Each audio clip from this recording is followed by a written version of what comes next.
தென்னிந்திய நடிகர் சங்க தேர்தல் இதுவரை இல்லாத அளவிற்கு பரபரப்பாக நடைபெறுவது புதிய அனுபவமாக இருப்பதாகவும், நேர்மையான முறையில் நடைபெற்ற தேர்தலை சிலர் குழப்புவதாகவும் நடிகை நளினி கருத்து தெரிவித்துள்ளார்.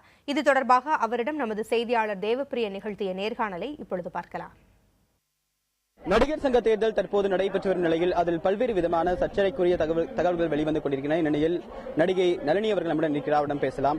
உள்ள என்ன நடந்தது மேடம்? ஏன் இவ்வளவு சர்ச்சை? விஷால் தாக்கப்பட்டதா தகவல் இருக்கு, எந்த அளவுக்கு உண்மை? யாரும் தாக்கலங்க.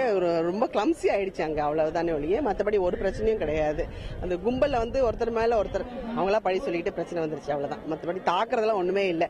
ரொம்ப நேர்மையா நடந்துகிட்டு இருந்த ஒரு தேர்தலை ஏதோ குழப்பிட்டாங்க யாரோ ஒருத்தவங்க உள்ள சேர்ந்து. ஏன் இவ்வளவு சர்ச்சைக்குள்ளாத இந்த தேர்தல்? ரொம்ப பரபரப்பாகவும் ரொம்ப சர்ச்சைக்குள்ளான விஷயங்கள் நிறைய வந்துட்டு இருக்கு. வார்த்தை போர் மீறி இப்ப தாக்கப்பட்டது வரைக்கும் சில சம்பவங்கள் நடந்திருக்கு. ஏன் இந்த அளவுக்கு நிலைமை வந்திருக்கு? எங்களுக்குமே இது ரொம்ப புதுசா இருக்குது. இது வரைக்கும் ரொம்ப நேர்மையாவும் ரொம்ப அழகா போயிட்டு இருந்தது இவ்வளவு பெரிய பிரச்சனை ஆகுதுன்னா எங்களாலேயே அதை நம்பவே முடியல. இப்ப நாங்களே பாருங்க, எல்லாரும் கிளம்புற ஸ்டேஜ்க்கு வந்துட்டோம். அதனால நாங்களும் கிளம்புறோம். நடிகை நளினியை பொறுத்த வரைக்கும் உள்ளே யாரும் யாரையும் தாக்கவில்லை என்றும், இதுவரைக்கும் சுமூகமாக நடந்த தேர்தல் தற்போது இது போன்ற தகவல்கள் வருவது தங்களுக்கு வருத்தம் அளிப்பதாக தெரிவித்திருக்கிறார். புதிய தலைமுறைக்காக ஒளிப்பதிவாளர் தீபக்குடன் தேவப்பிரியா.